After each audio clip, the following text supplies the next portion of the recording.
పరిశుద్ధ నామమున త్రియక దేవుని నామమున ఇంతవరకు దేవుడు మనం కాచి కాపాడినాడు. మన ప్రభు అయిన యేసుక్రీస్తు పుణ్యనామమున పరిశుద్ధ నామమున త్రియక దేవుని నామమున మనకు ఇంతవరకు సజీవులకు ఉంచిన దేవాది దేవునికి మనం ఎంతో కృతజ్ఞులై ఉంటున్నాం. కాబట్టి దేవుని వాక్యమును ధ్యానించడం వలన, అందుకనే ఇర్మియా 15:16 అంటాడు. ఇర్మియా 15:16, ఇర్మియా 15:16 సైన్యములకు అధిపతికి యెహోవా, సైన్యములకు అధిపతికి యెహోవా, నీ మాటలు నాకు దొరకగా నేను వాటిని భుజించి తిని. చూడండి, ఇర్మియా ఏమంటున్నాడంటే అక్కడ ఇర్మియా 15:16 సైన్యములకు అధిపతికి యెహోవా, నీ మాటలు నాకు దొరకగా నేను వాటిని భుజించి తిని. కాబట్టి దేవుని వాక్యాన్ని మనం భుజించటం వలన ఆత్మీయ జీవితంలో మనం ఎంతో బలపరచబడతాం. ఎందుకంటే పట్టింప శ్రేష్ఠ గ్రంథం బైబిల్, అనుదినము పట్టించిన ప్రేమతో మనం ఈ లోకంలో జీవిస్తాం. సహోదరి ప్రేమ కలిగి ఉంటాం. అందరికీ ఆశీర్వాదకరంగా ఉంటాం. అనుదినం పట్టించిన ప్రేమతో ఈ లోకంలో జీవిస్తామని మనం కోరస్ పాడుకున్నాం. అదే కాకుండా సమయం సమీపించినది గనక ఈ ప్రవచన వాక్యమును వినువాడును, చదువువాడును, వినువాడును, దాన్ని గ్రహించువాడు ధన్యుడు అంటున్నాడు. ధన్యులు ఎవరంటే ఈ లోకంలో లోక విధంగా చూస్తే ధనవంతులు అనుకుంటారు, మంచి బ్యాంక్ బ్యాలెన్స్ ఉన్న వాళ్ళు అనుకుంటారు, ప్రాపర్టీలు ఉన్న వాళ్ళు అనుకుంటారు. కానీ దేవుని యొక్క వాక్యం ఏముంటుందంటే, ఈ ప్రవచన వాక్యములను చదువువాడును, వినువాడును, దాని ప్రకారం జీవించేవాడు ధన్యుడు. ఈ ధన్యకరమైన జీవితం దేవుడు మనకు అనుగ్రహించినాడు. ప్రతిదినము జూమ్ ద్వారా దేవుడు మనతో మాట్లాడుతున్నాడు. ఎందుకంటే మన దేవుడు మాట్లాడే దేవుడు, మనల్ని బలపరిచే దేవుడు తన వాక్యం ద్వారా. కాబట్టి ప్రతిదినం దేవుని వాక్యం ద్వారా మనము ధ్యానిస్తుండగా ఇంతవరకు మనము మూడు అధ్యాయాలు మనం చదివినాం. ధ్యానించిన 3 అధ్యాయాలు. మొదటి యొక్క అధ్యాయంలో సృష్టి యొక్క ఆరంభం ఉంటున్నది. రెండో అధ్యాయంలో దేవుడు మానవులు ఎలా సృష్టించినాడో దాని విషయం వివరణ ఉంటున్నది. మూడో అధ్యాయంలో మానవుడు ఎలాగూ పతనమైండో, దేవునికి దూరమైండో, సాతానుకు దగ్గరైండో, ఎలాగూ సర్పం చేత అంటే అపవాది చేత మోసగించబడ్డాడో, ఆ యొక్క మంచి చెడ్డల తెలియనిచ్చే వృక్షము, అదే కాకుండా జీవవృక్షము, ఇవన్నీ ఈ 2 కూడా ఆ ఏదెని తోటలో దేవుడు ఆదాము అవ్వల కొరకై ఏం చేసినాడంటే అక్కడ సిద్ధపరిచినాడు. ఆ మంచి చెడ్డల తెలివినిచ్చి వృక్షంలో పాపం లేదని మనము నేర్చుకున్నాం. పాపము ఎలాగే అంటే పండులో పాపము లేదు. ఆ యొక్క మంచి చెడ్డల తెలివినిచ్చి యొక్క ఆ వృక్ష ఫలములో పాపం లేదు. ఒకవేళ పాపం ఉంటే దేవుడు దానిని సృష్టించేవాడు కాడు. దేవుడు సృష్టించిన ప్రతిది యావత్తు ఆదికాండం 1:31 అంటాడు. దేవుడు సృష్టించిన ప్రతిది మంచిదని దేవుడు చూసినాడు. కాబట్టి దేవుడు సృష్టించిన దానిలో ఏది కొంచెమైనను పాపము లేదు. ఎందుకంటే మన దేవుడు పరిశుద్ధుడు, పవిత్రుడు. అటువంటి గొప్ప దేవుడు సృష్టిని చూసినప్పుడు అంత మంచిదిగా కనబడున్నది. దాని మంచి చెడ్డల తెలివృక్షం ఏంటంటే అది దాని పేరే మంచి చెడ్డల తెలివృక్షం. ఏది మంచిది, ఏది చెడ్డది, విచక్షణ జ్ఞానం కలిగి ఉన్న ఫలం అది. విచక్షణ జ్ఞానం కలిగిన ఫలం అది. ఎందుకు తినకూడదని మనం ముందు గత వారంలో దేవుడు మనకు బోధించినాడు. ఆదాము అవ్వలు దేవుని స్వరూపములో ఉన్నవారు, దేవుని స్వభావం కలిగినట్టు వారు, దేవుని పోలికలు కలిగినట్టు వారు, దేవుని అంత వారు దేవుని కుమారులుగా పిలువబడుతున్నారు. దాని మంచి చెడ్డల యొక్క జ్ఞానం వారికి లేకుండే. అది ఒక్కటి కేవలం అది ఆ విషయం దేవునికే తెలుసు, ఏది మంచిది, ఏది చెడ్డది. దాని సర్పం చేత మోసగించబడి తాను కొన్ని ఫలములు తిని తన భర్తకు కూడా ఇచ్చినారు. వారిద్దరు తినగానే వారి కళ్ళు తెరవబడ్డాయి. చూడండి, ఏ కళ్ళు? శరీర కళ్ళు కాదు, ఆత్మీయ కళ్ళు. చూడండి, వారి ఆత్మీయ కళ్ళు తెరవబడగానే వారి దిగంబరులని అక్కడ రాయబడి ఉంటున్నది. వెంటనే వారు ఏం చేసినారు? అంజూరు ఆకులను కచ్చడములుగా చేసుకున్నారు. వారు చెట్టు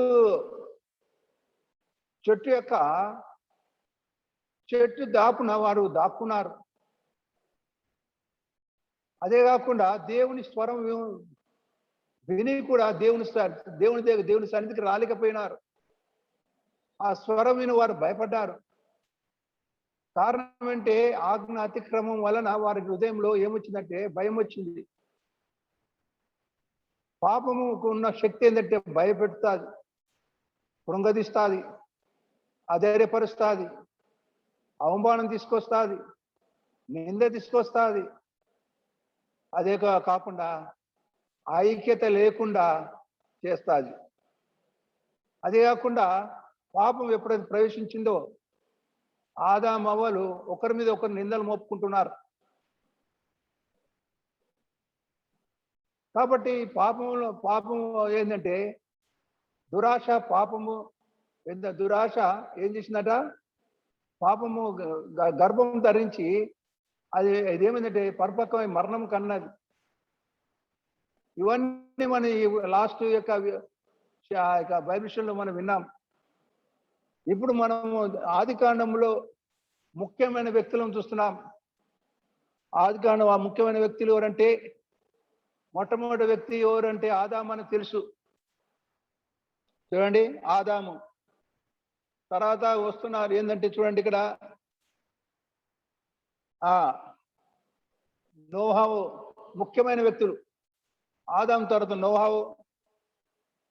నోహావు తర్వాత నోహా కుమారుల వంశవల్లులు. అదే కాకుండా షేము వంశవళి, తెరావు వంశవళి, ఇస్మాయిల్ వంశావళి, అదేవిధంగా ఇస్సాకు వంశావళి, ఏషావు వంశావళి, యాకోబు వంశావళి ఇలా ఉంటున్నాయి. ఆదికాండంలో ఈ ఆదికాండం ఎవరు రాసినారంటే మనకు తెలిసిన విషయమే, మోషే రాసినాడు. ఎప్పుడు రాసినాడంటే క్రీస్తు పూర్వము 1450 సంవత్సరాల నుండి 1450 సంవత్సరం నుండి 1410 సంవత్సరాల వరకు ఈ యొక్క గ్రంథాన్ని రాసినాడు. చూడండి, ఈ గ్రంథంలో 50 అధ్యాయాలు ఉంటున్నాయి. వచనములు ఈ ఆదికాండం గ్రంథంలో 1533 వచనాలు ఉంటున్నాయి. 1533 వచనాలు. అదేవిధంగా ఇది ఇక్కడ ఒకటి నుండి ఆదికాండం 1 నుండి 5 వరకు 1 నుండి 5 వరకు అధ్యాయంలో ఏముంది? సృష్టి ఉంటున్నది, సృష్టి పతనము చూడండి. అదే కాకుండా 6వ అధ్యాయం 9 వచ్చిన వరకు జల ప్రళయం ఉంటున్నది. ఇవన్నీ ఈ యొక్క ఆదికాండంలో వివరించబడ్డాది. అదే కాకుండా 10వ అధ్యాయం నుండి 25వ అధ్యాయం వరకు బాబేలు గోపురము, అబ్రాహాము జీవితం ఉంటున్నది. అదే కాకుండా 25వ అధ్యాయం నుండి 36 వరకు అధ్యాయంలో ఇస్సాకు యాకోబుల యొక్క జీవితాలు ఉంటున్నాయి. ఇది ఈ విధంగా గ్రంథ విభజన మనం చేస్తే మనం ఒక్కొక్కరి విషయం మనం తెలుసుకుంటాం. ముఖ్యమైన వారు ఏంటంటే అబ్రాహాము, ఇస్సాకు, యాకోబు చూడండి, నోహావు, తర్వాత ఇలాగు, తర్వాత యేసేపు కనబడతాడు. ఇవన్నీ మనం చదివి మనం ఈ యొక్క ఆదికాండంలో రాయబడి ఉంటున్నది. ఇప్పుడు ఆదికాండం 4వ అధ్యాయం మనం చదవబోతున్నాం. ఆదికాండం 4వ అధ్యాయం మొదటి నుండి చదువుకుందాం. ఆదికాండం 4వ అధ్యాయము మొదటి వచనము. ఆదాము తన భార్య అయిన అవ్వను కూడినప్పుడు ఆమె గర్భవతి కాయోనును కని, యెహోవా దయ వలన నేను ఒక మనిషిని సంపాదించుకున్నానని నేను. 2వ వచనము. తర్వాత ఆమె అతని తమ్ముడకు ఏబేలును కనెను. ఏబేలు గొర్రెల కాపరి, కయ్యను భూమిని సేదపరచువాడు. కొంతకాలమైన తర్వాత కయ్యను పొలముల పంటలు కొంత యెహోవాకు అర్పణ తెచ్చెను. ఏబేలు కూడా తన మందలో తొలిచూలు పుట్టిన వాటిలో క్రొయిన వాటిని కొని తెచ్చెను. యెహోవా ఏబేలును అతని అర్పణము లక్ష్య పెట్టెను. కయ్యోను అతని అర్పణము ఆయన లక్ష్య పెట్టలేదు. కాబట్టి కయ్యోనుకి మిక్కిలి కోపం వచ్చి అతడు తన ముఖము చిన్నబుచ్చుకొనగా, యెహోవా కయ్యోనుతో నీకు కోపమేలా? ముఖం చిన్నబుచ్చుకొని ఉన్నావేమి? నువ్వు సత్క్రియ చేసిన తలనెత్తుకొనవా? సత్క్రియ చేయని ఎడల పాపం పొంచుండును, నీడల దానికి వాంఛ కలుగును అని నువ్వు దానిని ఏలుదు అనేను. ఇక్కడ కయ్యోను తన తమ్ముడైన ఏబేలుతో మాట్లాడెను. వారు పొలంలో ఉన్నప్పుడు కయ్యోను తన తమ్ముడైన ఏబేలు మీద పడి అతన్ని చంపెను. యెహోవాని తమ్ముడైన ఏబేలు ఎక్కడున్నాడని కయ్యోను అడగగా, అతను నేను ఎరగను, నా తమ్ముడికి నేను కావలి వాడనా. ఇలా 9 వచనాలు మనము ఆదికాండం 4వ అధ్యాయం మొదటి నుండి 9 వచనాలు మనం చదివినాం. ఇక్కడ దేవాది దేవుడు ఆది దంపతులైన ఆదాము అవ్వలను ఏదైనా తోటలో నుండి వెళ్ళగొట్టబడిన తర్వాత ఏం చేసినాడు? అక్కడ 3వ అధ్యాయం 24 వచనము. అప్పుడైనా ఆదాము వెళ్ళగొట్టి ఏదైనా తోట తూర్పు దిక్కున కెరూబులను, జీవవృక్షమును, మారు కాచుటకు ఇటు అటు తిరుగుచున్న ఖడ్గ జ్వాలను నిలబెట్టినాడు. కారణం ఏంటంటే ఆల్రెడీ మన ఎవరు అంటే ఆదాము అవ్వలు ఆ యొక్క మంచి చెడ్డల తెలివి వృక్షాన్ని తిన్నారు, ఆ యొక్క ఫలాన్ని తిన్నారు. ఫలం తినటం వల్ల వారు పాపంలో పడ్డారు. అదేవిధంగా జీవవృక్ష ఫలంలో తింటే వారు నిరంతరంగా జీవిస్తారు. అంటే నిరంతరం జీవించకూడదా అని మనకు అనుమానం కూడా రావచ్చు. అంటే పాపంలో ఉండి నిరంతరంగా జీవించకూడదు. వారు పాపంలో పడ్డారు కాబట్టి పాపంగా చేయబడితే ఆ ఆదాము అవ్వలు ఎల్లప్పుడూ శాశ్వతంగా పాపులుగా చేయబడతారు. ఎలా ఆ మంచి చెడ్డలు తెలివి వృక్షం తిన్నారో అలాగనే జీవవృక్షములు తింటారేమో అని దేవాది దేవుడు వారిని వెలగొట్టి కెరూబులను అక్కడ కావులుగా పెట్టినాడు. కాబట్టి పాపం ఎంత భయంకరమో మనం ఆలోచిస్తే దేవుని సన్నిధి నుండి వెళ్ళగొట్టబడ్డారు. దేవుడు పాపిని ప్రేమిస్తాడు. దేవుడు పాపిని ప్రేమిస్తాడు, పాపమును ద్వేషిస్తాడు. ఈ పాపం ఎప్పుడు ఆదాము అవ్వ దేవుని మధ్యలో వచ్చిందో దేవునికి ఆదాముకు ఎప్పుడు మాటలు లేవు, ఎడబాటు వచ్చేసింది. దేవుడు వారిని వెళ్ళగొట్టేసినాడు. వెళ్ళగొట్టిన తర్వాత వారికి కుటుంబ జీవితం ఆరంభించబడ్డది. కుటుంబ జీవితం ఆరంభించిన తర్వాత మొట్టమొదటి కుమారుని దేవుడు అతనికి వారికి అనుగ్రహించినాడు. ఆ కుమారుని పెద్ద కుమారుని పేరే కయ్యూను. కయ్యూను అంటే ఏంటిదంటే పొందుట లేకపోతే సంపాదించుట. నేను యెహోవా దయ వలన సంపాదించుకున్నాను అంటాడు. అంటే చూడండి 4వ ఆదికాండం 4వ అధ్యాయము. ఆదాము తన భార్య అయిన హవ్వను కూడినప్పుడు ఆమె గర్భవతి కయ్యూను కని యెహోవా దయ వలన నేను ఒక మనిషిని సంపాదించుకున్నాను. కయ్యూను అంటే సంపాదించుకున్నట లేదా నేను పొందుకున్నాను. అదేవిధంగా కొన్ని సంవత్సరాలు అయిన తర్వాత దేవుడు మరొక కుమారుని ఇచ్చినాడు. మరొక కుమారుని అతనికి ఏబేల్ అని పేరు పెట్టేవాడు. అది ఏబేల్ అంటే అర్థం ఏంటంటే శ్వాస. చూడండి, ఏబేల్ అంటే ఏంటి? శ్వాస. అదే కాకుండా ఇక్కడ రాయబడినది అశాశ్వతమైనది. ఏబేల్ అంటే అశాశ్వతమైనది, లేకుంటే శ్వాస అంట. కాబట్టి ఇక్కడ ఇద్దరిని దేవుడు వారికి ఇద్దరు కుమారులు ఇచ్చినారు. వారు యవనస్తులు అయిన తర్వాత ఏబేలు గొర్రెల కాపరి, అంటే మృదువైన స్వభావం కలిగిన వాడు ఏబేలు. కయ్యూను అరణ్యంలో వేటగాడు. చూడండి, అందుకని ఇక్కడ రాయబడి ఉంటున్నా. చూడండి ఇక్కడ 2వ వచనము. తర్వాత ఆమె అతని తమ్ముడు ఏబేలును కనెను. ఏబేలు గొర్రెల కాపరి, కయ్యూను భూమిని సేదపరచువాడు. కాబట్టి ఇద్దరికి వారు పనులు కలిగి ఉంటుండగా ఇద్దరు ఒక దినమున ఏం చేశారంటే దేవునికి అర్పణాలు తీసుకొచ్చినారు. బలులు అర్పించినారు. కయ్యూను తనకు సేద్యం చేసేవాడు కాబట్టి పొలంలో శ్రేష్టమైన కొంత పొలాలను తీసుకొచ్చినాడు, కొంత పంటను తీసుకొచ్చినాడు. ఆ యొక్క బలిని, అర్పణాన్ని దేవుడు లక్ష్య పెట్టలేదు. అంటే సేద్యంగా ఉన్న ఆ యొక్క భూ పంటను, అది ఏంటిది దేవుడు ఇష్టపడడా? శ్రేష్టమైన ఫలాలు తీసుకొచ్చినాడు కయ్యూను. కానీ యెహోవా అతని అర్పణాన్ని లక్ష్య పెట్టలేదు, అంటే అంగీకరించలేదు. అదేగా తన తమ్ముడైన ఏబేలు యొక్క అర్పణాన్ని లక్ష్య పెట్టినాడు. కారణం ఏంటంటే ఇద్దరు మంచి అర్పణాలు తీసుకొచ్చినారు. ఒకరేమో ఏం తీసుకొచ్చినారు? పొలంలో పంటలు కొంత యెహోవాకు అర్పణ పొలంలో ఉన్న కొంత పంట తీసుకొచ్చినారు కయ్యూను. తమ్ముడైన ఏబేలు ఏం చేసి తీసుకొచ్చినాడు?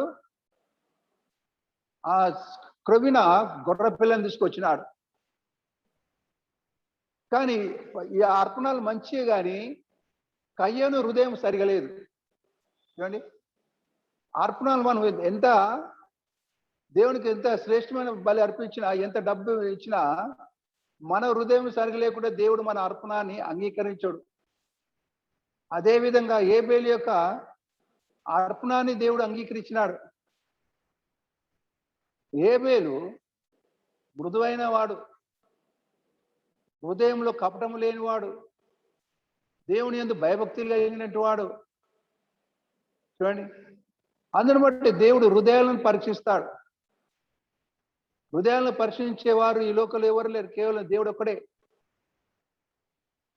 కాబట్టి మనం ఎలాగో దేవునికి అర్పణం తెస్తున్నామో, ఎలాగో ప్రభును ఆరాధిస్తున్నామో ప్రభుకు తెలుసు.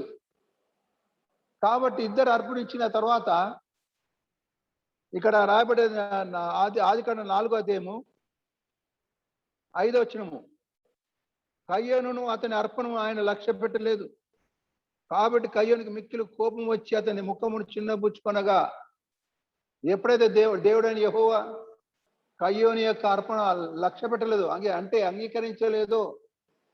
అంగీకరించలేకపోయినాడో, వెంటనే కయ్యూనికి కోపం వచ్చేసినాడు. కోపం వలన అనేకమైన అనర్థాలను జరుగుతాయి. కోపం అందుకనే కోపపడుడి గాని పాపము చేయకూడి అంటాడు ప్రభు. అంటే పాపం చేయకూడదు దాని అర్థం ఏంటంటే మీ హృదయంలో పెట్టుకోకుండి. కయ్యోని యొక్క దేవుడు కయ్యోని యొక్క బలి ఆ అర్పణను అంగీకరించలేదు. కారణం ఏంటంటే కయ్యోని హృదయం సరిగా లేనందున. అర్పణ మంచిదే, సేద్యంలో కొంత పంట తీసుకుంటే కానీ ఆ పంటలు ఎటువంటివి అంటే అదేమో చెడుది కాదు, కానీ హృదయం సరిగా లేదు. ఎందుకంటే హృదయం ఎట్లుందంటే దేవునికి అయిష్టంగా ఉంటున్నది. అందును బట్టి దేవుడు కయ్యోని యొక్క అర్పణాన్ని అంగీకరించలేకపోయినాడు. ఒక వ్యక్తిని అంగీకరించాలంటే చూడండి, దేవుడు ఒక తన హృదయాన్ని అతని యొక్క హృదయాన్ని చూస్తాడు దేవుడు. అందుకని దేవుని వాక్యం ఆయన ఏంటంటే మనుషులు అంటే పై రూపాన్ని చూస్తారు, దేవుడు హృదయాన్ని లక్ష్య పెడతాడు. కాబట్టి కయ్యోనికి హృదయం సరిగా లేదు. అదే తన తమ్ముడని హేబెలు హృదయం సరిగా ఉండటం వలన అతని అర్పణను దేవుడు అంగీకరించటం వలన కయ్యోనికి ముఖ్యంగా కోపం వచ్చినది. కోపం వలన ఏమొచ్చింది? ముఖం చిన్నపుచ్చుకున్నాడు, హృదయంలో పెట్టుకున్నాడు. అదేవిధంగా ఎప్పుడైతే వారు పొలంలో ఉండగా కయ్యోను తన తమ్ముని మీద పడి అతన్ని కొట్టి చంపేసినాడు. కారణం ఏంటంటే హేబెలు యొక్క అర్పణాన్ని దేవుడు అంగీకరించినాడు, కయ్యోను యొక్క అర్పణం అంగీకరించలేదు. దేవుడు పరిశుద్ధుడు, పవిత్రుడు. మనం ఆయన దగ్గరికి ఎలాగ వస్తున్నాం, ఎలాగ అర్పిస్తున్నాం, ఎలాగ ఆరాధిస్తున్నాం, ఎలాగ పాటలు పాడుతున్నాం, ఎలాగ దేవుని వాక్యం చదువుతున్నాం, ఇదంతా దేవుడికి మనల్ని గమనిస్తాడు. హేబెలు వంటి వారం అయి ఉంటే దేవుడు అంగీకరిస్తాడు. కయ్యోను వలే ఉంటే అందుకే దేవుని వాక్యం రాయబడింది. మొదటి యోహాను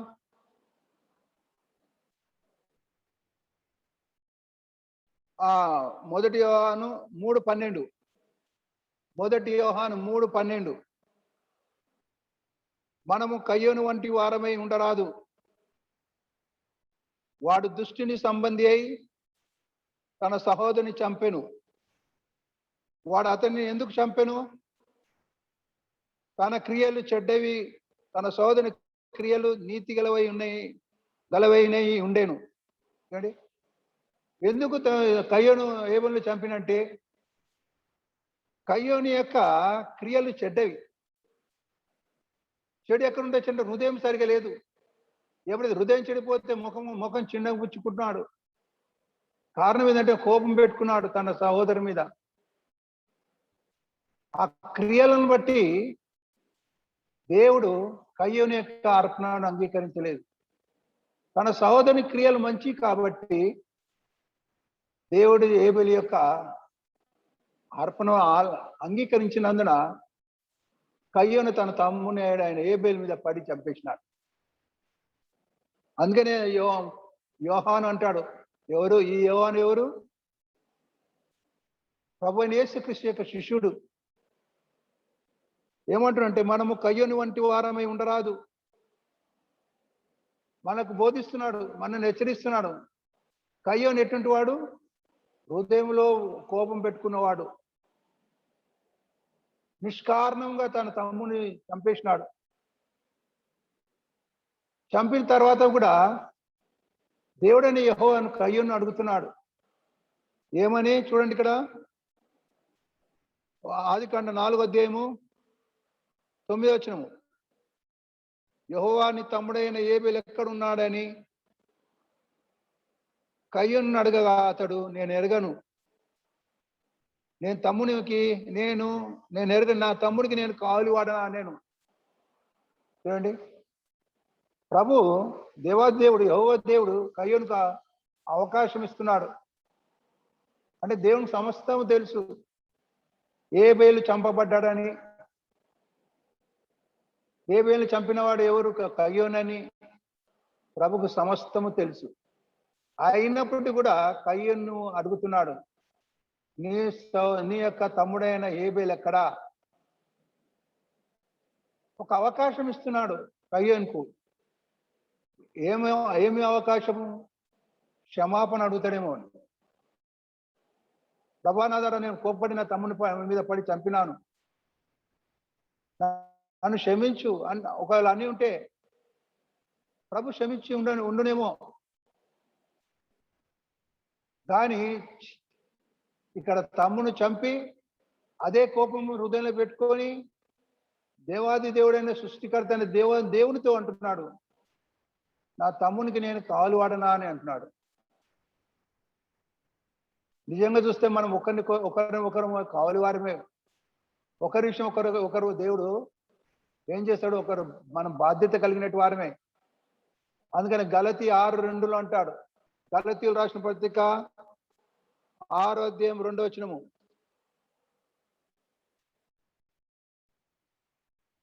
గలతీయులు రాసిన పత్రిక 6:2.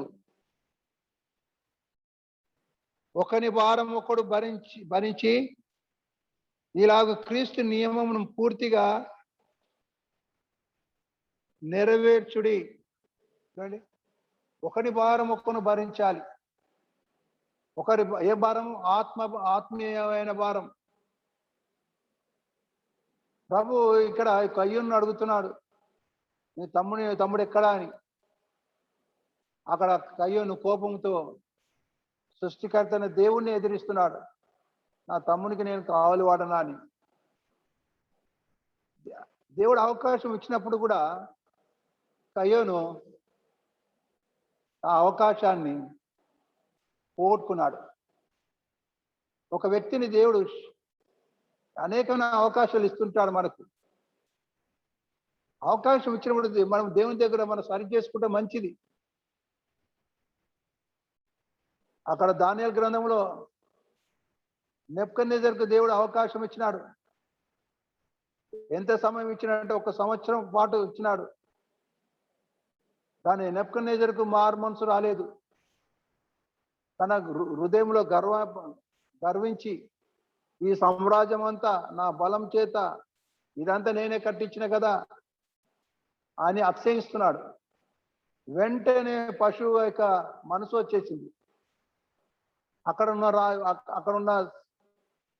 ప్రజలందరూ, అక్కడ సైన్యం అంతా, అక్కడున్న అధికారులు ఆ రాజైన నెబుకద్నెజరును అరణ్యములో వెళ్ళగొట్టేసినారు. ఎందుకంటే మానవుడు ఏమైందంటే పశువు అయిపోయినాడు. 7 కాలాలు నెబుకద్నెజరు ఏం చేసినాడు? పశువులతో సహవాసం చేసినాడు. కాబట్టి ఎప్పుడైతే దేవుని స్తుతించినాడో, గణపరిచినాడో,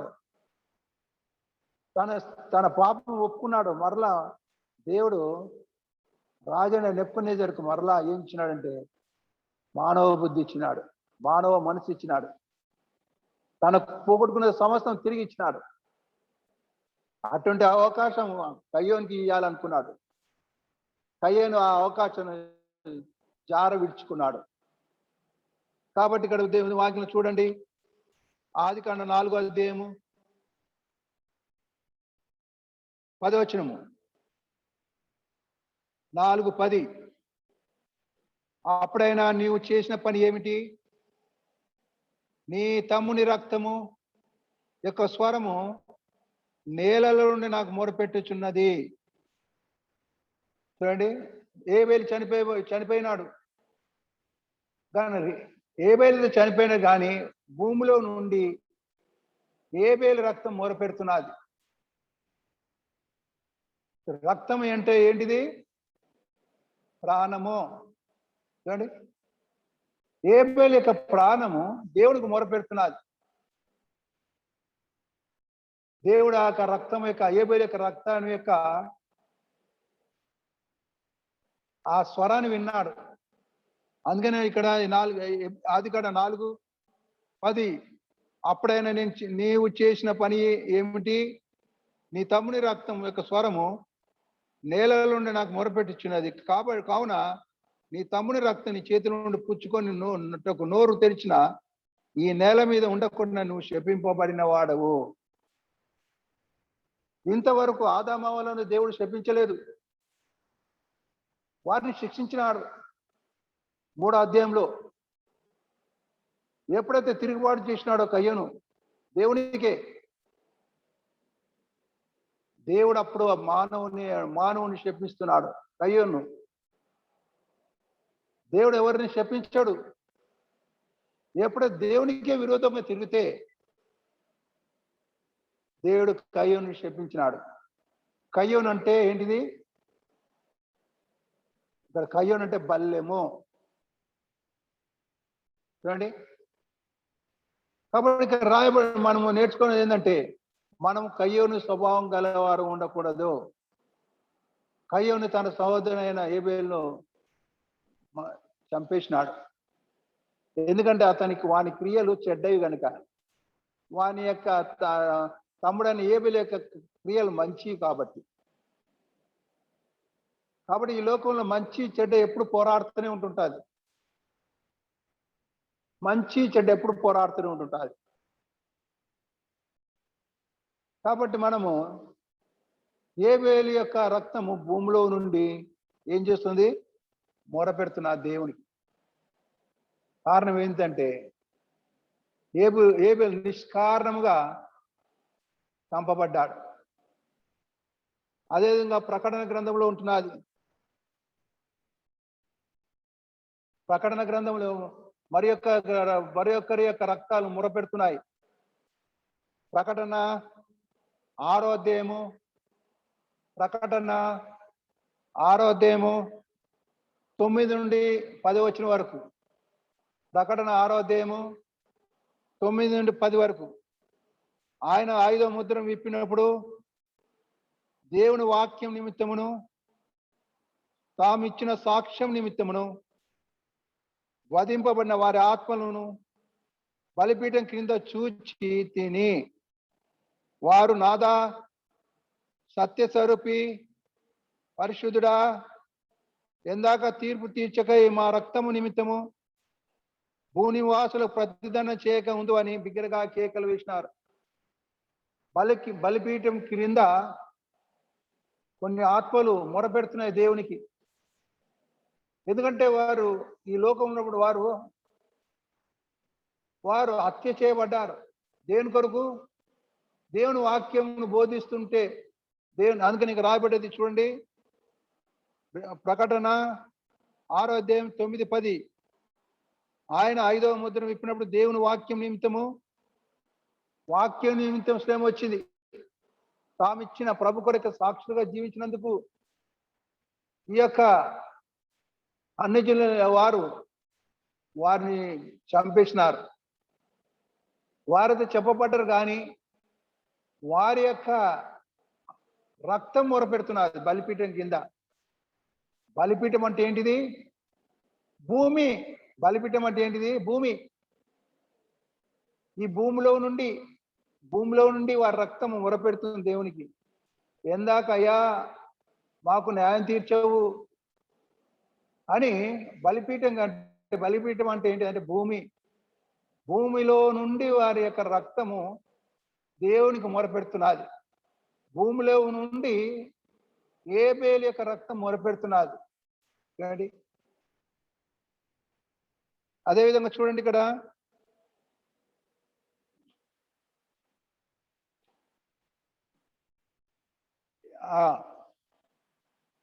ఎబ్రీ రాసిన పత్రిక 12:24.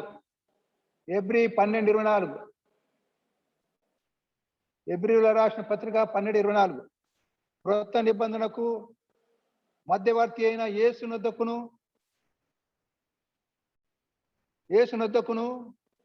ఏబేలు కంటే మరి శ్రేష్టంగా పలుకు ప్రోక్షణ రక్తం కిందకి మనం వచ్చినాం. చూడండి, మరి యొక్క రక్తం ఉంటున్నది. ఏబేలు కంటే శ్రేష్టమైన ప్రోక్షణ రక్తం లేదండి మన ప్రభు అయిన యేసుక్రీస్తు యొక్క రక్తం. ప్రతి రక్తం మొరపెడుతున్నది. ప్రభు సిలువలో నీ కొరకు నా కొరకు రక్తం కార్చినాడు. ఆ రక్తం కారుతుండగా సిలువలో ఏమంటున్నాడు? తండ్రి వీరేమి చేస్తున్నారో వీరు ఎరగరు కనుక వీరిని క్షమించు అంటున్నాడు. ఆ రక్తం ఏముంటుంది? ఇది దేవుని యొక్క ప్రేమ. ఇది ప్రతి మానవుని యొక్క రక్తము మొరపెడతాది. ఎందుకు? నిష్కారంగా నేను చంపబడ్డా, ఈ బలిపీఠం మీద నా యొక్క రక్తం ఒలికించబడ్డది. బలిపీఠం అంటే భూమి మీద నా రక్తం ఒలికించబడ్డది. ఏబేలు రక్తం మొరపెడుతున్నది. అదే ప్రకటన గ్రంథంలో అక్కడ పరిశుద్ధులు వారు తామిచ్చిన సాక్ష్యం నిమిత్తము, వాక్యం నిమిత్తము, తామిచ్చిన ప్రభు కొరకై వారు సాక్ష్యం నిమిత్తము వారి ప్రాణాలు పోగొట్టుకున్నారు. వారు రక్తం చిందించినారు. ఆ రక్తం ఏం చేస్తుందంటే మొరపెడుతున్నది. ఏమని? ఎందాక ప్రభువా మా రక్తం నిమిత్తము వారికి న్యాయం తీర్చవా? నిష్కారణంగా మేము వధించబడ్డాం. మానవుని రక్తం ఏం చేస్తుందంటే మొరపెడుతున్నా. దేనికోసము? వారికి తీర్పు తీర్చండి. ఎవరైతే నా రక్తం ఒలికించినారో, అదే ప్రభువైన యేసుక్రీస్తు రక్తం ఒలికించబడ్డాది సిలువలో, నీ కొరకై, నా కొరకై, మనందరి లోక పాపముల కొరకై. అటువంటి సమయంలో కూడా ప్రభువైన యేసుక్రీస్తు రక్తము ఏమని మొరపెడుతున్నారు తండ్రికి? తండ్రి, వీరు ఏమి చేస్తున్నారో వీరు ఎరగరు. వీరు ఎరగకై నన్ను సిలువ వేసినారు. నేను ఎవరినో వారికి తెలియదు అని వారిని క్షమించు అని ప్రార్థిస్తున్నాడు. కాబట్టి మన జీవితంలో మనము క్రీస్తు మనసు కలిగినప్పుడు, మనము క్రీస్తు వల్ల జీవించినప్పుడు ఈ లోకంలో అనేక శ్రమలు రాక తప్పవు. చూడండి, సువార్త ప్రకటించినప్పుడు ఎంతోమంది దైవజనులు కొట్టబడుతుంటారు, హింసించబడుతుంటారు. అయితే ఒక దినమున దేవుడు మన యొక్క రక్తం గురించి తీర్పు తీరుస్తాడు. ఇక్కడ చూడండి, తీర్పు తీరుస్తాడని ఇక్కడ వాక్యం రాయబడ్డది. ప్రకటన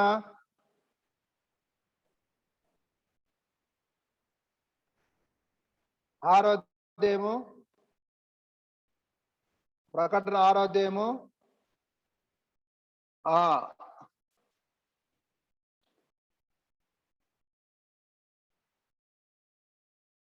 11వ ప్రకటన 6వ అధ్యాయము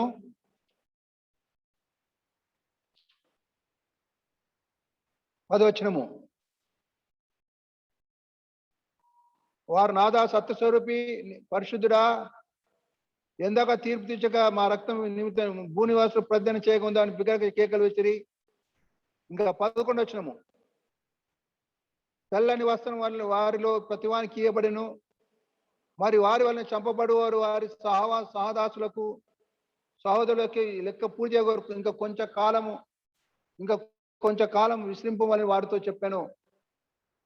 కాబట్టి రక్తము, ఏబేలు రక్తం చిందించడం వల్ల కయ్యను దేశదిమ్మరైపోయినాడు, నరహంతకుడు అయిపోయినాడు. చూడండి, అందరిని బట్టి దేవుని వాక్యములు రాబట్టి చూడండి. ఇక్కడ సంఖ్యాకాండము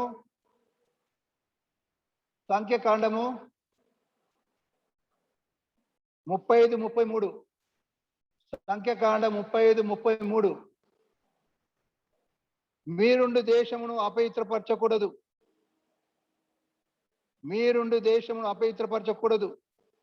నరత్య దేశమును అపవిత్రపరచును కదా. దేశములో చిందించిన రక్తము నిమిత్తము, చిందించిన వాని రక్తం వల్లనే ప్రాయశ్చిత్తం కలుగును. చూడండి, రక్తానికి ప్రాయశ్చిత్తం ఎప్పుడు వస్తుంది? ఎవరైతే చిందించినారో వారి యొక్క రక్తం చిందించబడాలి. అందుకని ఇక్కడ రాబడ్డది సంఖ్యాకాండం 35:33. మీరుండి దేశమును అపవిత్రపరచకూడదు, నరత దేశమును అపవిత్రపరచును కదా. దేశము చిందిన రక్తము నిమిత్తము, చిందించిన వారి రక్తం వల్లనే ప్రాయశ్చిత్తము కలుగును. కాబట్టి మానవుని రక్తం విలువ ఉండాలంటే న్యాయం కొరకే ఎదురు చూస్తుండట. అది తీర్పు నాకు తీర్పు కావాలి. నేను అన్యాయంగా ఈ విధంగా నష్టపడ్డాను, హత్య చేయబడ్డానని రక్తము దేవుడికి మొరపెడుతున్నది. ఏబేలు రక్తం కూడా అలాగ మొరపెట్టినది. కాబట్టి మనము కయ్యోను వంటి వారమై ఉండకూడదని ప్రభు తెలుస్తున్నాడు. కయ్యోను తన ముఖము చిన్నబుచ్చుకున్నాడు.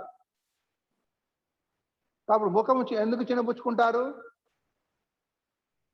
మార్క్సు వార్త 10:22. మార్క్సు వార్త 10:22. మార్క్సు వార్త 10:22.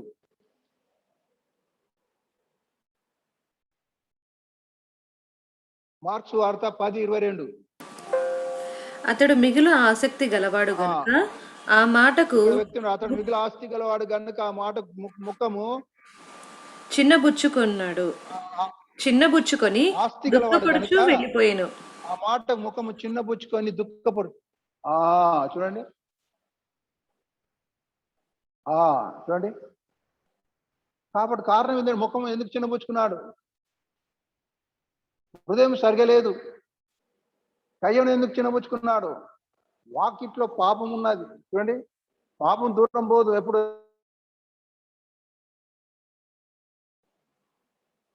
బలవంతం చేస్తున్నది తన తమ్ముడైన హేబేలుని చంపడానికి. కోపంతో నిండిపోతున్నాడు.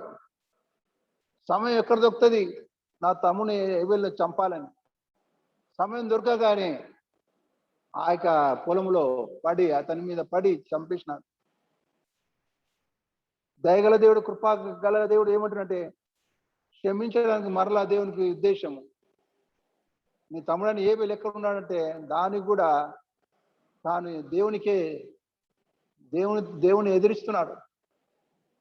ఆ ఎదిరించడం వల్ల తన దేవుడిచ్చిన కృపను పోగొట్టుకున్నాడు. దేవుడు అనేక సార్లు మనకు క్షమించడానికి సిద్ధమైన మనసుల దేవుడు మన దేవుడు. ఎటువంటి పాపినైనా దేవుడు క్షమిస్తాడు, ఎటువంటి పాపినైనా సరే. ఎందుకంటే ఆయన రక్తములో అటువంటి శక్తి ఉంది కాబట్టి.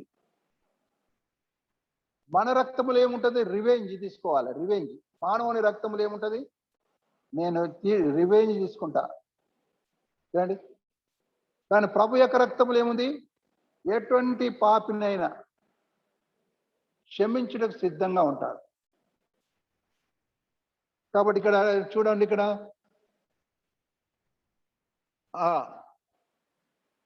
యోబులు 16:18 అంటాడు. యోబు యొక్క రక్తం కూడా అంటున్నా. చూడండి ఇక్కడ యోబు 16:18. యోబు 16:18. యోబు అంటున్నాడు, భూమి నా రక్తము కప్పివేయకము. ఏమంటుండే ఇక్కడ? యోబు 16:18. యోబు అంటున్నాడు, భూమి నా రక్తమును కప్పివేయకము, నా మొరకు విరామము కలగకుండును గాక. చూడండి, అంత గొప్ప పరిశుద్ధుడే, అంత గొప్ప నీతిమంతుడే ఏమంటున్నాడు?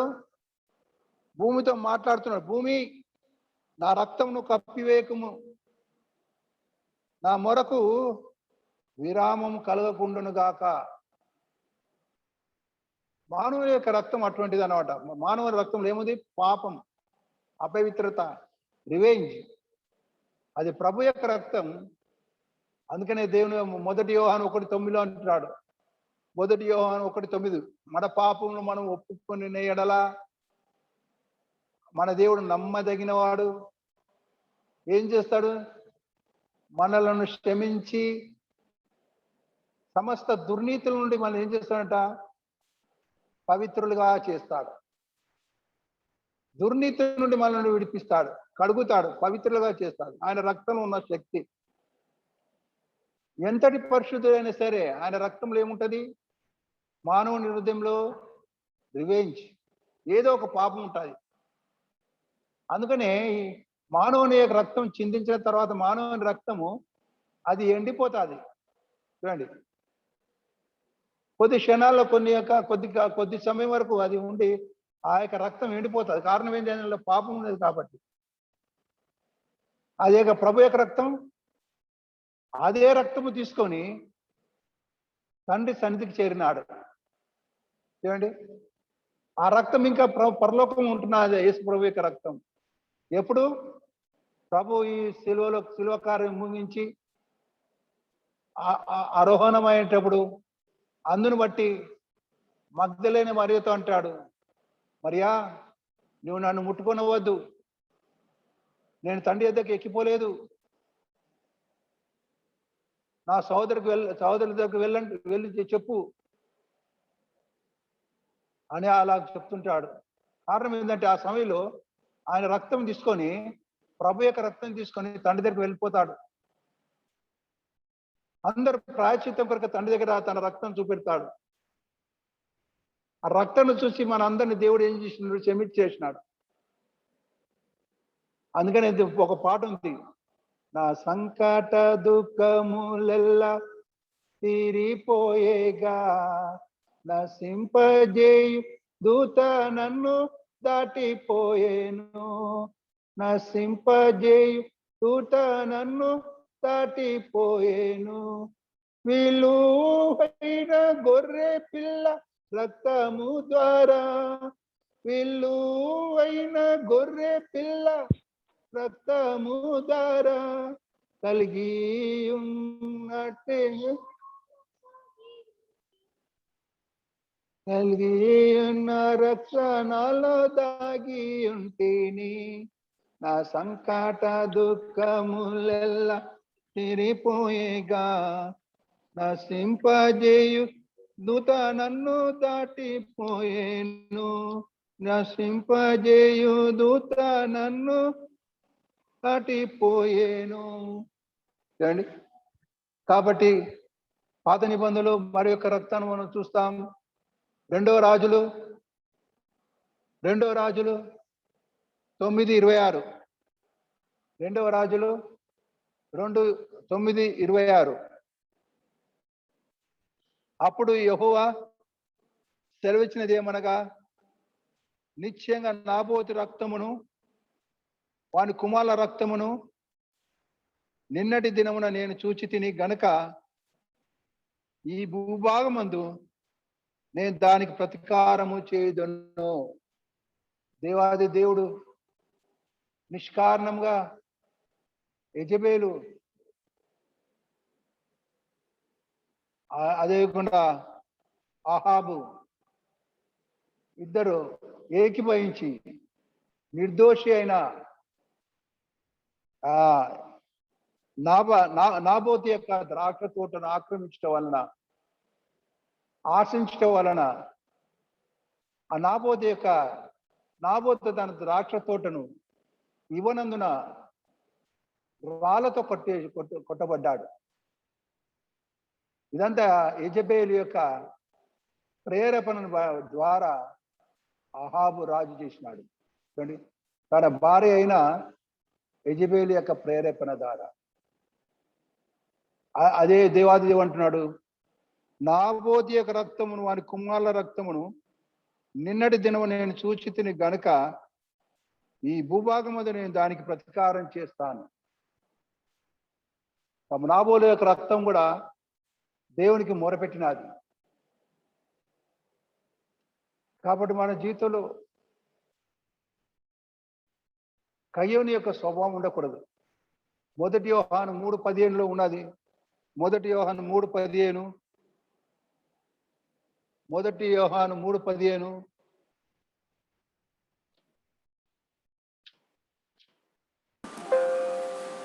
Whosoever shall confess that Jesus is the Son of God, 1 యోహాను 3:15.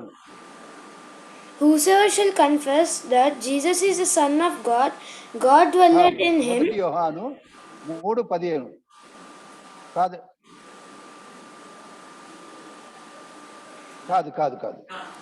1 యోహాను 3:15. తన సహోదరుని ద్వేషించువాడు నరహంతకుడు, ఏ నరహంతకుని యందును నిత్య జీవం ఉండదని మీరు ఎరుగుదురు. First John 3rd chapter, 15th verse. తన సహోదరుని ద్వేషించువాడు Whosoever hath his brother is a murderer, ఏ నరహంతకుని యందును నిత్య జీవం ఉండదని మీరు ఎరుగుతారు.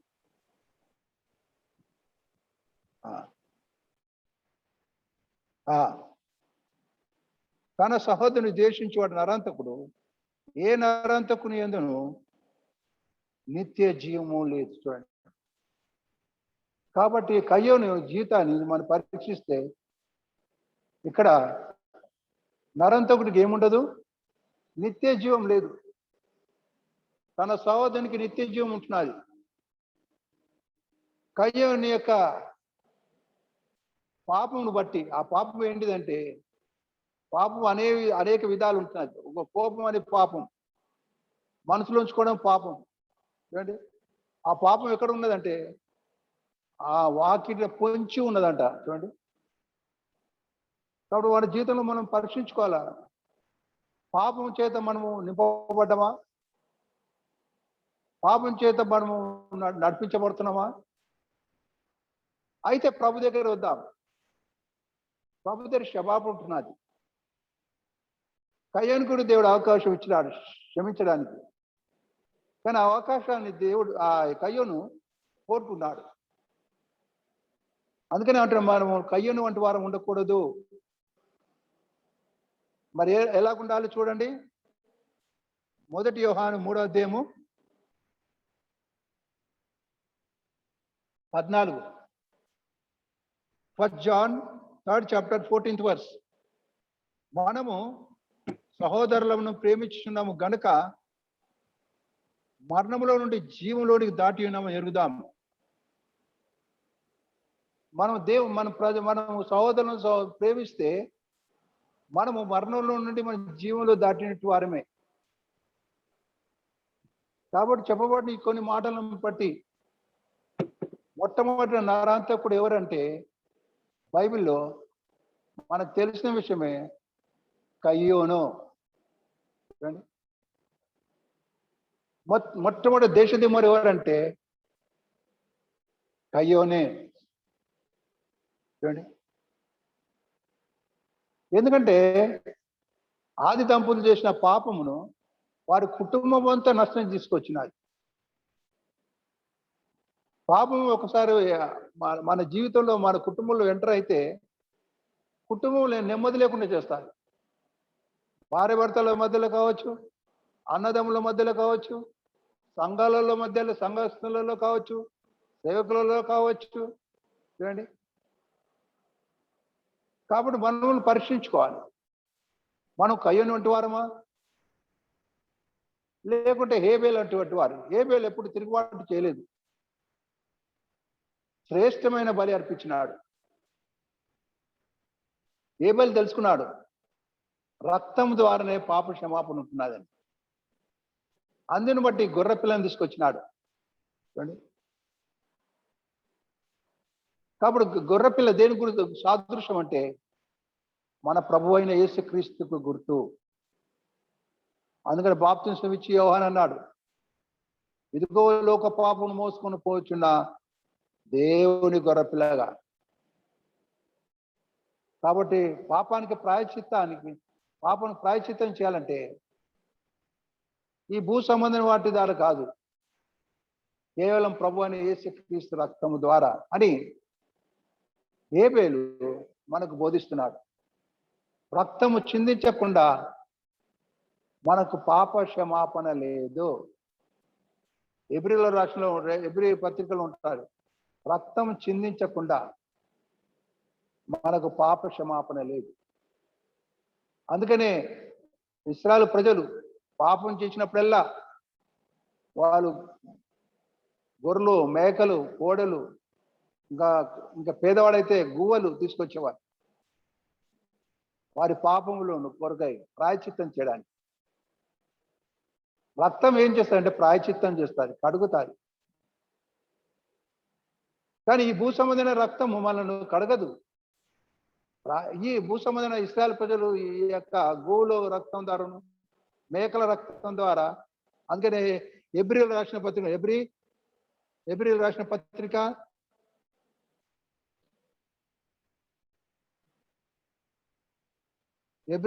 పత్రిక 9వ అధ్యాయము 9:12 హెబ్రీయులకు రాసిన పత్రిక 9:12 మేకల యొక్కయు కోడెల యొక్క Neither by రక్తముతో the కాక blood of goats and calves, but by his own blood he entered తన in once into తన the holy place, having obtained eternal redemption for us.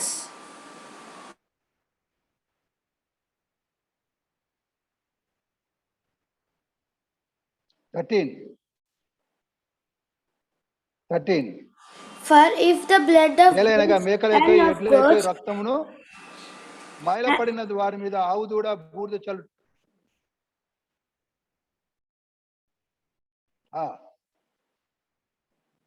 మైలపడిన వారి మీద ఆవు దూడ బూడిద చల్లుటయు శరీర శుద్ధి కలుగునట్లు వారిని పరిశుద్ధపరిచిన నిత్యుడకు ఆత్మ ద్వారా తను తాను దేవునికి నిర్దోషినిగా అర్పించుకున్న క్రీస్తు యొక్క రక్తం నిర్జీవ క్రియలను విడిచి జీవంగల దేవుని సేవించుటకు మీ మనస్సాక్షి ఎంతో ఎక్కువగా శుద్ధి చేయును. యేసుక్రీస్తు రక్తము మనకు ఏం చేస్తుంది? ఇక్కడ మనకి మన మనసాక్షిని ఎంతో శుద్ధి చేస్తారు. అదే మానవుని రక్తము అది పగ తీర్చుకుంటుంది. ఎడ్లు మేకల రక్తం ద్వారా మన పాప శుద్ధి లేదు. కేవలం అది ఎడ్ల రక్తం మేకల రక్తం ద్వారా ఇశ్రాయేలు పాపం కప్పబడ్డాయి కానీ కడిగివేయబడలేదు. అంటే కప్పబడడం వేరు, కడగడబడడం వేరు. యేసుక్రీస్తు రక్తం ప్రతి పాపమును కడిగివేసేసినది. కడిగివేసి మనల్ని పవిత్రులుగా చేసింది, పరిశుద్ధులుగా చేసింది. అదే రక్తము మనము పరలోక రాజ్యానికి వెళ్ళడానికి దేవుడు మనకు అవకాశం ఇచ్చినాడు. కాబట్టి ఏబేలు రక్తం ద్వారా, ఏబేలు రక్తం భూమి నుండి మొరపెట్టినది. దేని కొరకు మొరపెట్టిందంటే ఆ యొక్క నాకు తీర్పు తీర్చయ్యా, నేను నిష్కారణంగా చంపబడ్డాను. అదే బలిపీఠ మీద పరిస్థితులు కూడా మొరపెడుతున్నారు. ఎందాక మమ్మల్ని మాకు న్యాయం తీర్చవు. వారు సిరిచేతం చేయబడ్డారు. వాక్యం నిమిత్తము, తామిచ్చిన సాక్ష్యం నిమిత్తము వారు సిరిచేతం చేయబడ్డారు. ఎక్కడ? బలిపీఠం కింద. బలిపీఠం అంటే భూమి కింద, భూమి. అక్కడి వారి రక్తం మొరపెడుతున్నది. అదే ప్రభువైన యేసుక్రీస్తు రక్తం. తండ్రి వీరేమి చేస్తున్నారో వీరు ఎరగరు కనుక వీరిని క్షమించు అంటున్నారు. అందుని బట్టి మనం క్షమించబడ్డాం, అందుని బట్టి మనకు అడగబడ్డాం, ఆయన క్షమాపణ బట్టి. కాబట్టి దేవుడిచ్చిన కొద్ది మాటను బట్టి మనం కయ్యను వంటి వారు ఉండకుండా క్రీస్తు మనసు కలిగి, క్రీస్తు మనసు ఏంటిది? క్షమించే మనసు. అదేకుండా బలపరిచే మనసు. ఇటువంటి కొన్ని మాటలు దేవుడు ఇచ్చినాడు. కాబట్టి ఈ వాక్యాన్ని మనం హృదయంలో భద్రం చేసుకొని ఎల్లప్పుడూ మనం యేసుక్రీస్తు రక్తం చేత కడగబడుతూ మన మనసాక్షిని దినదినం యేసుక్రీస్తు రక్తంతో శుద్ధి చేసుకోవాలి. అందుకనే అపోస్తలుడైన పౌలు అన్నాడు, నా మనసాక్షి నేను శుద్ధి చేసుకుంటున్నాను అన్నాడు. అపోస్తల కార్యం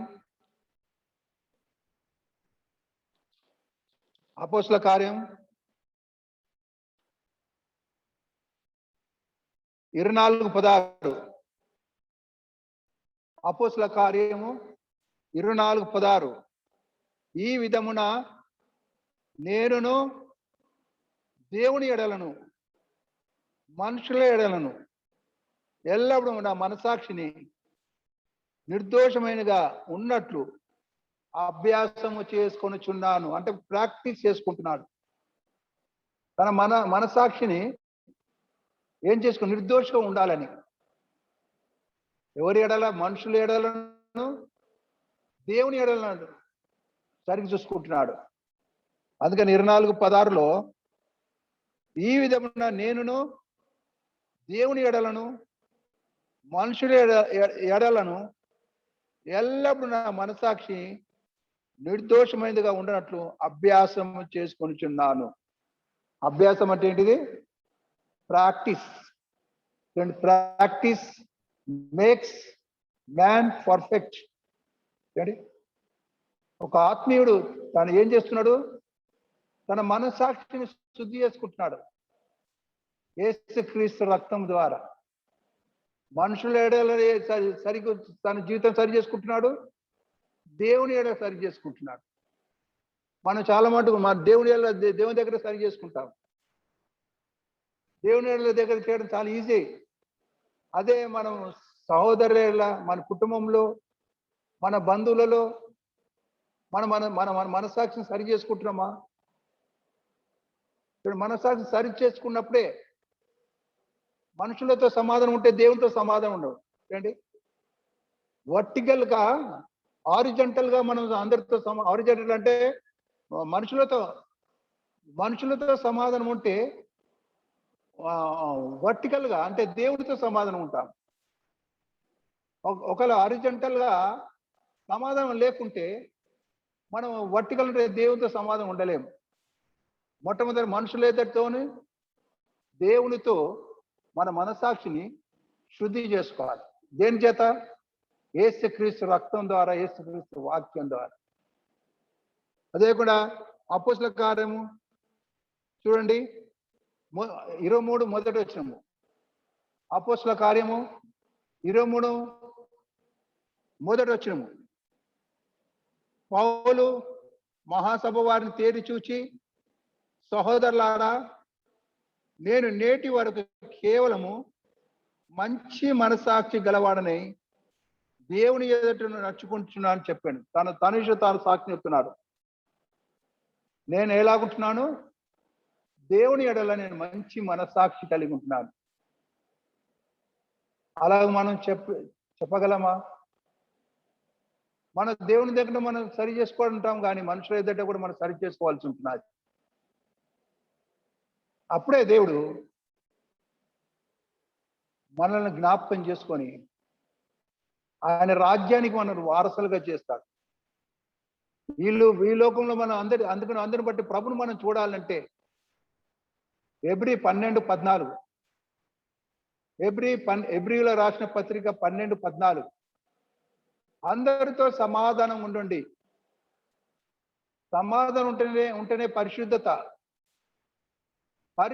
ఉంటేనే ప్రభుని చూస్తాం. హెబ్రీ రాసిన పత్రిక 12:14 ఉంటున్నది. అందరితో సమాధానం ఉండండి. సమాధానం ఉంటేనే పరిశుద్ధత ఉంటేనే ప్రభుని చూస్తాం. మన గురి ఏంది? మన అంబిషన్ ఏంటిది? మనం ప్రభుని చూడాలి. ప్రభుని చూడాలంటే అపోస్తలుడైన పౌలు వలె నేను మనుషుల ఎదుట నా మనసాక్షిని సరి చేసుకుంటున్నాను, నా దేవుని ఎదుట నేను మనసాక్షిని సరి చేసుకుంటున్నాను అని చెప్పవారిగా ఉంటే ఎంత బాగుంటుంది. అలా ఉండలాగున దేవుని కృపను మనం అడగాలి. మన శక్తి ద్వారాను, మన జ్ఞానం ద్వారా మనము మన మనసాక్షిని శుద్ధి చేసుకోలేము. ఏ విషయంలోనూ మనం పడిపోతుంటాం. ఇంట్లో కూడా మనం సరైన మనసాక్షి లేకుండా ఉంటారు. చూడండి, పనులు చేసే దగ్గర మనసాక్షి సరిగా లేక ఉంటుంటాం. మన అపోస్తలుడైన పౌలుని అడిగితే, నేను మనుషుల ఎదుటను దేవుని ఎదుట మంచి మనసాక్షి కలిగి ఉన్నాను. ఎందుకంటే ఎల్లప్పుడూ అపోస్తలుడైన పౌలు తన్ను తాను పరీక్షించుకుంటున్నాడు. ఎవరితో ఇతరులను పరీక్షిస్తే తాము పరీక్షించుకోలేరు. ఎవరైతే తాము పరీక్షించుకుంటారో ఇతరులను పరీక్షించరు. భర్తను పరీక్షించకూడదు, భర్త భార్యను పరీక్షించకూడదు. ఎవరికి వారే. నా మనసాక్షి దేవుని ఎదుట ఎట్లున్నది, మనుషుల ఎదుట ఎట్లున్నది అని ఎప్పుడు మనం సరి చేసుకుంటామో, కయ్యోని మనసాక్షి సరిగా లేదు, అందును బట్టి దేవునికే విరోధంగా తిరిగినాడు. కయ్యోని మన మనసాక్షి సరిగా లేదు కాబట్టి తన తమ్ముడని హేబెలుని చంపేసినాడు.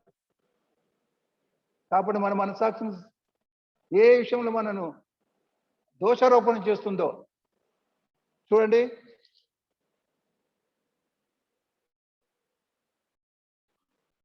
దోషారోపణ చేస్తుంది మనసాక్షి.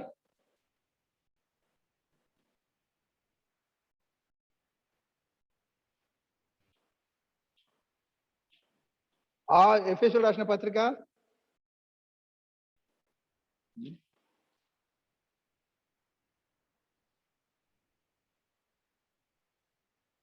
క్షమించండి, 1 యోహాను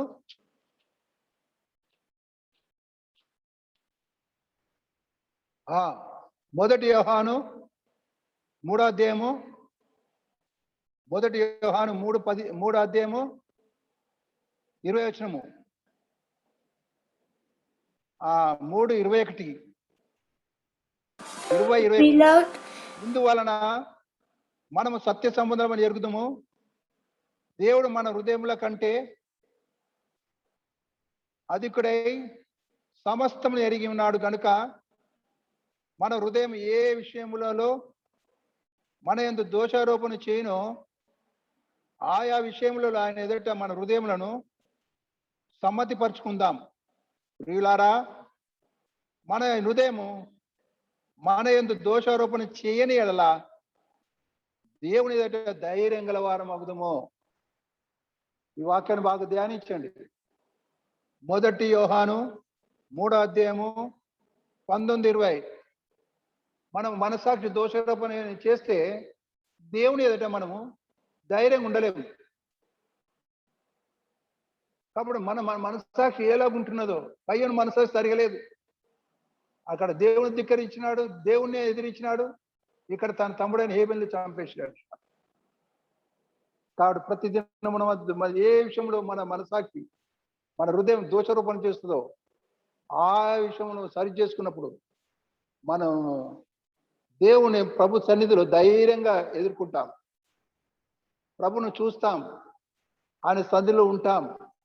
అటువంటి ధన్యత నీకు నాకు దేవుడు అనుగ్రహించలాగున ప్రతిదిన వాక్యమును ఉతిక స్నానం దేవుడు మనకు చేస్తున్నాడు. కాబట్టి మనం ప్రతి విషయంలో అపోస్తలుడైన పౌలు వలె మన మనసాక్షిని మనుషుల ఎడలను దేవుని ఎడలను మనం సరి చేసుకుంటకు దేవుడు మనకు సహాయం చేయను గాక. ప్రార్థన చేసుకుందాం.